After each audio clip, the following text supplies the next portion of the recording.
अस्सलाम वालेकुम and welcome to how to money with Shuja Qureshi. सबसे पहले आप सबको मेरी तरफ से रमज़ान मुबारक। और जब अपने पैसे को मैनेज करने की बात आती है, हम ये जानते हैं कि बहुत से लोग बहुत अरसे से ये उनकी ख्वाहिश होती थी कि अपने पैसे को शरिया कंप्लाइंट तरीके से इन्वेस्ट किया जाए। और पाकिस्तान में अगर हम पिछले 30 साल की बात करें, 30 साल पीछे चले जाएं बल्कि, तो कोई ऑप्शंस अवेलेबल नहीं थे। फिर 1995 में अलमीज़ान इन्वेस्टमेंट मैनेजमेंट कंपनी आई और उनके शरिया कंप्लाइंट फंड्स लॉन्च हुए। तो आज हम फोकस करेंगे कि अब जो कि एवेन्यूज़ अवेलेबल हैं शरिया कंप्लाइंट, तो फिर हमको ये तहिया करना चाहिए, अब रमज़ान का महीना भी है, कि हम अपनी इन्वेस्टमेंट्स को शरिया कंप्लाइंस के तौर पे अब आगे लेके चलेंगे। और इस पे हम बात करेंगे इम्तियाज़ गदर साहब से, जो चीफ़ एग्जीक्यूटिव हैं अलमीज़ान इन्वेस्टमेंट मैनेजमेंट के। इम्तियाज़, अस्सलाम वालेकुम, वेलकम टू नुक्ता। वालेकुम सलाम, thank you so much Shuja. Ramzan मुबारक आपको भी रमज़ान मुबारक, आपके सारे व्यूअर्स को भी रमज़ान मुबारक। शुक्रिया। अच्छा, अब जैसे मैंने कहा कि अगर हम 30 साल पीछे चले जाएं तो शरिया कंप्लाइंट ऑप्शंस इन्वेस्टमेंट के थे नहीं। फिर 1995 में अलमीज़ान लॉन्च हुई। थोड़ा सा हिस्ट्री बताइए इसकी। और फिर अब चूँकि एवेन्यूज़ अवेलेबल हैं तो हम तो यही चाहेंगे कि लोग जो है शिफ्ट हों, और लोग काफ़ी शिफ्ट हुए भी हैं। I am sure, I think जो asset management, asset under management है आपके, उसके भी आप बताइएगा कि कितने, कहाँ से शुरू हुए थे और अब किस स्टेज पे हैं। बिल्कुल आपने सही कहा कि जो आपकी सबसे पहले वाली बात थी उस पर मैं पहले आता हूँ। जो आपने अपने प्रीएम्बल में कहा कि वाकई दिस इज़ द मंथ कि जहाँ पर आपने इरादा करना चाहिए कि अपनी सारी इन्वेस्टमेंट्स को आप शरिया कंप्लाइंट कन्वर्ट कर देंगे, क्योंकि इससे ज़्यादा बेहतर महीना हो नहीं सकता किसी अच्छे काम का इरादा करने के लिए। और आई थिंक इसी इरादे में लोगों को हेल्प करने के लिए ही अलमीज़ान इन्वेस्टमेंट वजूद में आई थी। हमारा मोटो ही है to make Sharia compliant investments the first choice for investors.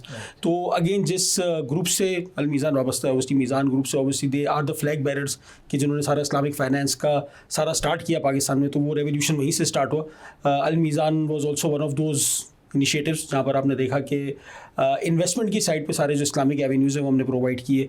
जैसे आपने बात की कि किस तरह के एवेन्यूज़ हम प्रोवाइड कर रहे हैं, तो हमने कोशिश की है कि जो भी अंडरलाइंग एसेट्स होते हैं जिसमें एक बंदा इन्वेस्ट करता है, यानी कि वो चाहे इक्विटी हो, डेट हो, कमोडिटीज़ हो, मनी मार्केट हो, वहाँ पर हम शरिया कंप्लाइंट एवेन्यू उनको प्रोवाइड करें, ख़ासतौर पे उन लोगों को जो खुद ही एक्सपर्टीज़ नहीं रखते। Because again Al Meezan by definition being a mutual fund, obviously यही एक फैक्टर है हमारा कि we provide the professional services.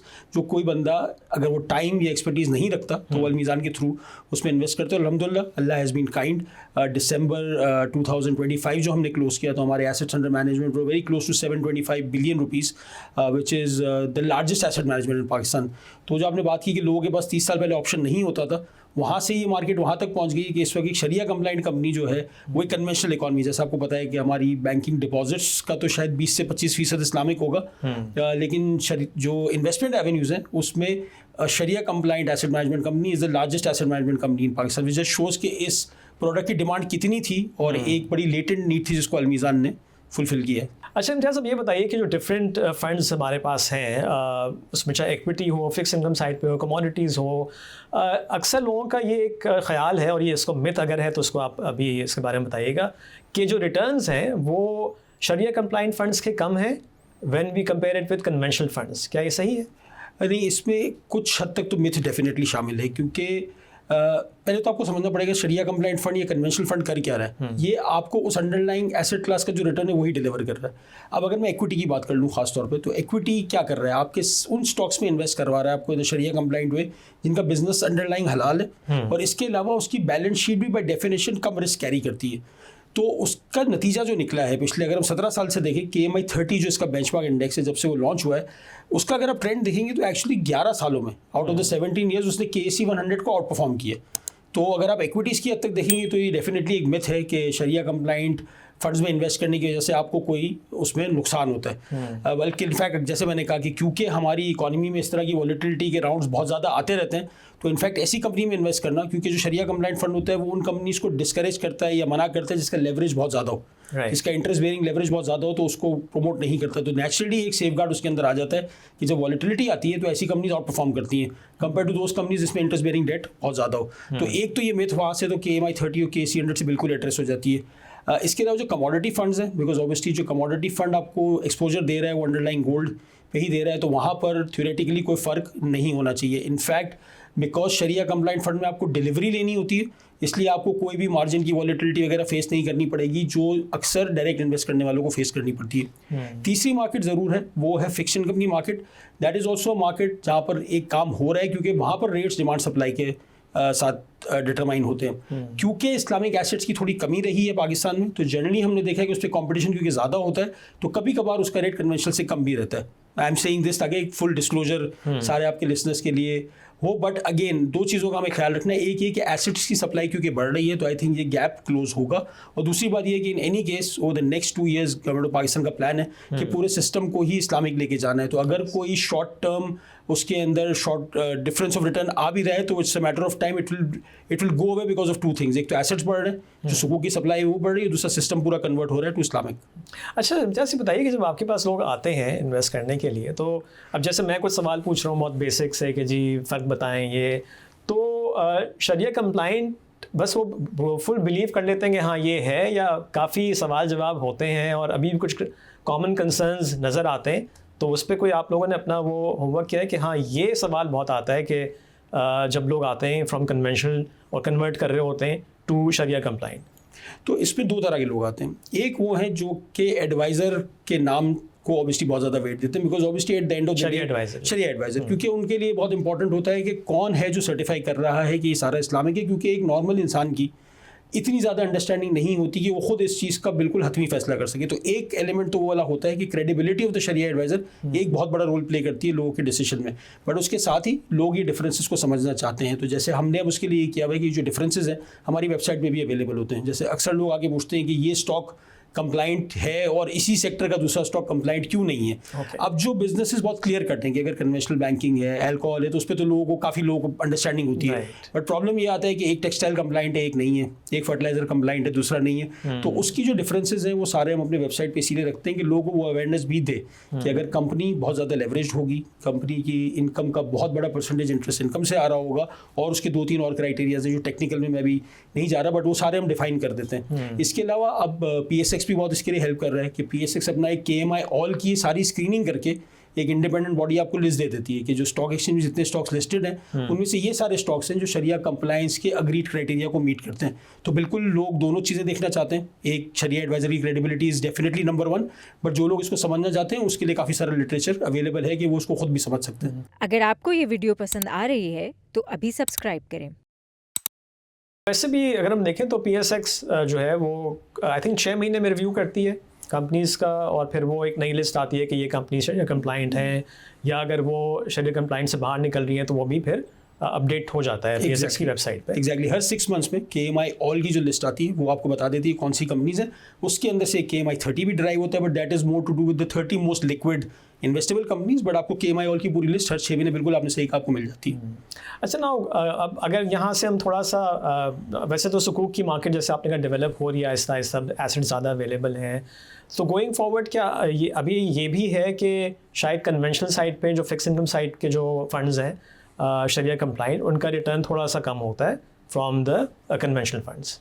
जी बिल्कुल, तो ये एक एनॉमली है और ये डिमांड सप्लाई होता है। ऐसा नहीं है कि लाजमी तौर पे कम होगा, जैसे मैंने कहा कि दोनों मार्केट्स की एक डिमांड एंड एक सप्लाई है। राइट। जैसे हमने शुरू में बात की थी कि क्योंकि इकॉनमी अभी प्रीडोमिनेटली कन्वेंशनल है, उसके एसेट्स की supply obviously because it's not asset backed, तो आप T-बिल या PIB किसी वक्त भी इशू कर सकते हैं। ऑब्वियसली जब आपको सुकूक कर रहे हैं तो उसके पीछे एक अनइनकम्बर्ड यानी उसका कोई और ओनर ना हो, उस तरह का एसेट हो जो सुकूक के पीछे पार्क होगा, that is what makes it Islamic, right. तो उसके लिए जो है वो उसकी सप्लाई थोड़ी सी लिमिटेड रहती है, but also credit to the debt office, हमारी उनसे बात होती रहती है, तो उसमें भी हमें पता चला है कि they are also working on more and more solutions, जिसके से सुकूक की सप्लाई बढ़ जाएगी, तो डिमांड सप्लाई का जो मिसमैच है जो शॉर्ट टर्म में एग्जिस्ट कर रहा है वो आहिस्ता आहिस्ता खत्म हो जाएगा। अच्छा इम्तियाज़, जैसे आपने बताया ना कि शुरू जो आपने किया 1995 में और अब eight the end of 2025 assets under management 700 Arab cross कर गए, तो ये तो शो कर रहा है ना कि लोगों ने शिफ्ट करना शुरू कर दिया और वो इस प्रोडक्ट में बिलीव भी करते हैं। तो अगर मैं पूछूं कि इंडस्ट्री वाइज क्या परसेंटेज ब्रेकअप है, तो आपके पास नंबर्स हैं? तो ऑन एन एवरेज अगर मैं आपको बताऊं तो हमारी इंडस्ट्री, जैसे मैंने शुरू में कहा था कि ऑल्दो बैंकिंग डिपॉजिट सिर्फ 20-25% हैं शरिया compliant, but assets under management में तकरीबन 45% ऑफ द मार्केट इज़ शरिया कंप्लाइंट। बट इससे भी ज़्यादा यूनिक इंसाइट जिस पर हम अक्सर डिस्कस करें, तो अगर आप VPS की मार्केट देखेंगे जो कि actually is purely an independent persons saving product, वहाँ पर वॉलंटरी पेंशन स्कीम क्या? वॉलंटरी पेंशन स्कीम जो है वहाँ पर शरिया compliant assets 65% of the total VPS pool outstanding. तो ये बड़ा इंटरेस्टिंग सा आपको इंसाइट मिलता है लोगों की प्रेफरेंसेस पे, क्योंकि जब मैं ओवरऑल म्यूचुअल फंड्स की बात करता हूँ उसमें कॉर्पोरेट पैसा भी है, उसमें इंडिविजुअल्स का भी है, बहुत सारे लोग ऐसे डिसीजन हैं जिस पे शायद उनका कंट्रोल नहीं है, वो उस आउटकम को इन्फ्लुएंस नहीं कर सकते। पर जब वीपीएस की बारी आती है, ये बंदे का एक इंडिविजुअल पर्सनल डिसीजन है कि मेरी रिटायरमेंट सेविंग्स कहाँ पर होनी चाहिए।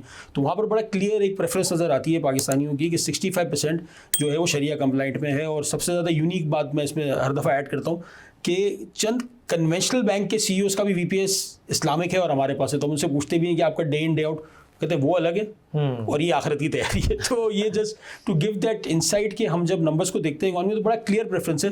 Pakistanis on average want to invest the शरिया कंप्लाइंट वे। अच्छा, वैसे ये जो आपने बात की ना, मैं अगर थोड़ा सा ये आपसे पूछूं कि बहुत सारी कंपनीज ज़ाहिर है पाकिस्तान में इतनी सारे बिजनेसेस हैं जहाँ पे एम्प्लॉयज़ हैं, उनके प्रोविडेंट फंड्स होते हैं और ये नहीं मालूम होता कि कंपनी प्रोविडेंट फंड जो है वो कहाँ इन्वेस्ट कर रही है। तो यहाँ क्या एम्प्लॉयज़ के पास ये कोई चॉइस होती है या कंपनीज पूछती हैं कि जी आप कहाँ चाहेंगे इन्वेस्ट करना, या किस तरह से ये प्रोसेस चलता है? तो अगर आप नॉर्मल प्रोविडेंट फंड में, तो शायद अगेन वही इंडिविजुअल एम्प्लॉय के पास शायद वो फ्लेक्सिबिलिटी ना हो, क्योंकि कंपनी एक पॉलिसी बनाती है, उस पर 1 या 2 प्रोविडेंट फंड मैनेजर्स होते हैं और वो अपने रिस्क एपेटाइट और अंडरस्टैंडिंग के हिसाब से उसमें इन्वेस्ट करते थे, जो कन्वेंशनल भी हो सकता है, शरिया कंप्लाइंट भी हो सकता है। बट जब उन कंपनीज को जाके हम यही पिच करते हैं कि आप इस मॉडल को वीपीएस पे कन्वर्ट कर दें, जब आप वीपीएस पे वॉलंटरी पेंशन के अंदर आते हैं, तो फिर एक तो ये कि कंपनी का अपना हेडेक खत्म हो जाता है, उनको ना एक स्टाफ रखना है इसको मैनेज करने के लिए, ना कुछ करना है, और आपने हर बंदे को उसकी इंडिविजुअल फ्लेक्सिबिलिटी प्रोवाइड करती है कि वो जिस तरह से चाहे अपनी एसेट एलोकेशन कर सकता है। वो चाहे तो शरिया कंप्लाइंट वीपीएस में इन्वेस्ट करो, और इसीलिए आपको नजर आता है कि वीपीएस का परसेंटेज नॉर्मल इन्वेस्टमेंट से ज़्यादा है। तो बिल्कुल उसमें आपके सारी फ्लेक्सिबिलिटी आ जाती है। अगर आपकी एज 55 है और आपको लगता है कि अब मेरे पास टाइम कम है, मुझे फिक्स इनकम में ज़्यादा होना चाहिए ताकि मेरा रिटायरमेंट कैश फ्लो प्रेडिक्टेबल हो, तो आप अपना पूरा 100% फिक्स इनकम कर दें।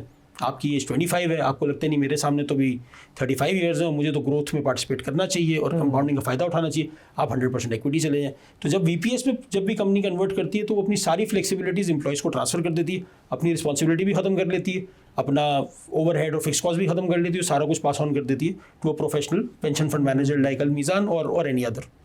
अच्छा, वैसे ये एक इंटरेस्टिंग चीज़ है इम्तियाज़, मैं अभी सोच रहा हूँ जो आपका जवाब आप आ रहा था कि आपको अभी भी जाके ये पिच करना पड़ता है, लोगों को, कंपनीज को पिच करना पड़ता है, यानी कि अभी भी काफ़ी आई एम श्योर के लोग वॉलंटरीली भी आते होंगे, बट ये मार्केटिंग साइड पे भी एफर्ट करनी पड़ रही है। जी, पाकिस्तान में फाइनेंशियल इंक्लूजन पे तो अभी बहुत काम होना है। अभी तो हम आपस में भी कभी कभार एमसीज बात कर रही होती है कि कंपटीशन ये सब अपनी जगह पे, बट अभी तो बहुत बड़ी मार्केट जो है अनटैप्ड है पाकिस्तान की। पाकिस्तान में ऑब्वियसली फॉर हिस्टोरिक रीजन, जैसे आपने शुरू में बात की कि कन्वेंशन लोगों का ये था कि शरिया कंप्लाइंट होगा तभी इन्वेस्ट करूंगा, तो कुछ लोग हैं जिन्होंने अभी तो सेविंग और इन्वेस्टमेंट को सही तरह एनालाइज ही नहीं किया है। तो ये मार्केट तो अभी बहुत बड़ी है। मार्केटिंग की आपने बात की, ऑब्वियसली अभी तो बहुत कुछ होना बाकी है, बहुत कुछ होना बाकी है जब हम फाइनेंशियल इंक्लूजन के किसी ऐसे लेवल पे पहुंचेंगे जो रीजन के साथ कंपेरेबल हो। तो इस फाइनेंशियल इंक्लूजन पे स्टेट बैंक ने भी काफ़ी जो है प्रोग्राम्स बनाए हैं, SCCP भी फोकस करता है। तो अभी आप क्या समझते हैं कि इसमें क्या चीज़ लैकिंग है कि ये सब अलग अलग काम कर रहे हैं या मिलके काम करने की ज़रूरत है? कुछ ऐसा कोई स्ट्रैटेजी है? हर लेवल पे काम हो रहा है, मिलके भी काम हो रहा है। बहुत सारी चीज़ें जो है वो इंडस्ट्री लेवल पे एक साथ होती हैं, कुछ सब अपनी इंडिविजुअल कैपेसिटी में भी काम कर रहे हैं। बट मसला वही है, एक तो ये कि हमारे क्योंकि इनकम लेवल कम है पर कैपिटा के हिसाब से पाकिस्तान ऑब्वियसली को बहुत ज़्यादा ऊपर नहीं आता। फिर एक कल्चरल रीजंस की वजह से हमारा सेविंग इंक्लिनेशन भी थोड़ा सा कम है। हमारे सेविंग्स रेशियो लो डबल डिजिट्स के अंदर आते हैं, रीजन में आप चले जाए तो 25-30% है। और उसके अलावा जो एक सबसे बड़ा प्रॉब्लम है कि क्यों ये फाइनेंशियल इंक्लूजन पूरी नहीं हो पा रही कि जो सेव भी कर रहे हैं उसको इन्वेस्ट नहीं कर रहे। तो लोगों को लगता है मैंने सिर्फ ये पैसे बचा लिए और जिसको कहते हैं अपने घर पे रख दिए। तो ये सेविंग और इन्वेस्टमेंट का फ़र्क यहाँ पर लोग भूल जाते हैं कि अब आपने उस पैसे को छोड़ दिया इन्फ्लेशन के रेमो गरम पे कि आप उसको पूरा करते हैं, इन्वेस्ट करके उससे हेज नहीं करते। तो जो आप ओवरऑल इंक्लूजन है हमारी वो 2-3 चीज़ों से रुकती है, इनकम कम होना, उस इनकम में से सेविंग कम होना, उस सेविंग में से फिर इन्वेस्टमेंट का और मजीद कम होना। तो ओवरऑल आप इन्वेस्टमेंट टू ओवरऑल पाई देखते हैं तो वो काफ़ी कम है। तो लोगों को दोनों तरफ लाना है, सेविंग का रुझान भी बढ़ाना है, उस सेविंग को लाजमी इन्वेस्टमेंट में कन्वर्ट करने की तरकीब देनी होगी कि जो पैसा आप कमेटी में सेव कर रहे हैं, जो घर पे रख के सेव कर रहे हैं, वो आपको नहीं प्रोटेक्ट कर रहा है इन्फ्लेशन से। ये 1 लाख रुपए घूम के 1 साल बाद 1 लाख ही आएंगे। तो ये बहुत ज़रूरी है कि लोग इसको रियलाइज़ करें, इस 1 लाख को मैंने 1,10,000 कैसे करना है ताकि जब चीज़ों की कीमतें 1,08,000 हो जाए तो मैं इन द मनी हूँ, रादर देन ये ना हो कि मैं 1 लाख पे ही बैठा रहूँ और चीज़ें 1,10,000 की हो जाए। तो ये एक मिसिंग लिंक है हमारा, इस पर काम हो रहा है, सब लोग काम कर रहे हैं, अल मीज़ान भी काम कर रहा है, बैंक्स भी काम कर रहे हैं और बाकी म्यूचुअल फंड्स भी काम कर रहे हैं। तो hopefully slowly and gradually we will get there. अच्छा, आखिर में इम्तियाज़ ये बताइए, देखिए ये सवाल आई एम श्योर कि आपसे जब लोग आते हैं तो पूछते होंगे और अभी भी एक बहुत बड़ी तादाद है लोगों की, और ज़ाहिर है कि हम इस बात को डिनाई नहीं कर सकते कि जो लोग कहते हैं कि ये तो इसमें कोई फ़र्क ही नहीं है, शरिया कंप्लाइंट में और कन्वेंशनल में, वो कहते हैं कान इधर से पकड़ो उधर से पकड़ो, अभी भी लोगों को जो है वो कन्विंस करना पड़ता है। तो ये एक चैलेंज है, आप समझते हैं, आप भी फेस करते हैं? मैं इसको चैलेंज तो नहीं देखता, मैं तो इसको देखता हूँ कि this is a good cause to work for. Definitely सवाल लोगों का आता है, लोग अभी भी बहुत ज़्यादा मिसकंसेप्शन रखते हैं, बट जो साइंस हैं वो बहुत पॉजिटिव है कि लोगों को आहिस्ता आहिस्ता ये रियलाइजेशन हो रही है। जैसे मैंने कहा कि बैंकिंग सिस्टम पुराना है, उसमें अभी सिर्फ 25% डिपॉजिट्स इस्लामिक कन्वर्ट हुए, बट म्यूचुअल फंड्स में आप देखेंगे तो 40-45%, मैंने आपको 45% शरिया कंप्लाइंट है। आप और न्यूअर एसेट क्लासेस देखेंगे, रीट शायद 95% इस्लामिक है। तो लोगों का बिलीफ और रियलाइजेशन ऑब्वियसली बढ़ता ही जा रहा है। Obviously Meezan plays a role, but overall देख के खुशी भी होती है कि लोग आहिस्ता आहिस्ता इसको कैच ऑन कर रहे हैं। जैसे मैंने आपको कहा कि शायद ओवरऑल इंडस्ट्री के नंबर कॉर्पोरेट की वजह से थोड़े से स्क्यूड भी हो जाते हैं। जब आप VPS पे होते हैं और आप देखते हैं 65% को ये बात समझ में आ गई है कि this is Sharia compliant, it makes a difference, और वो बिलीफ है, तो अब काम ये करना है कि इसको ग्रो भी करना है और उस 65 को 70, 80, 90 और अल्टीमेटली 100 पे लेके जाना है। तो डेफिनेटली नए शेयर्स हमेशा होते हैं, हमारा काम यही है कि उनको कन्विंस करना, उनको समझाना, उनको सारी चीज़ें उनके साथ शेयर करना, लिटरेचर, जिनसे उनका व्यू इसके ऊपर चेंज हो। और अगर आप मुझसे पूछेंगे तो I think results are encouraging, but at the same time a lot of work needs to be done still. अच्छा, आखिर में आपको ये बता दूं कि हम इम्तियाज़ साहब के साथ एक और भी वीडियो करेंगे जिसमें हम ईदी के कॉन्सेप्ट पे बात करेंगे, और ये वीडियो ईद से पहले की जाएगी, इसको ज़रूर देखिएगा। हम इसमें ये बात करेंगे कि जब बच्चों को ईदी मिलती है तो उनको भी इसी एज से, कम उम्र से आप सेविंग्स का और इन्वेस्टमेंट का कॉन्सेप्ट समझाना शुरू करें। ये एक बहुत ही इंपॉर्टेंट चीज़ है। So stay tuned for that video. Imtiaz, आपका बहुत शुक्रिया। Thank you so much.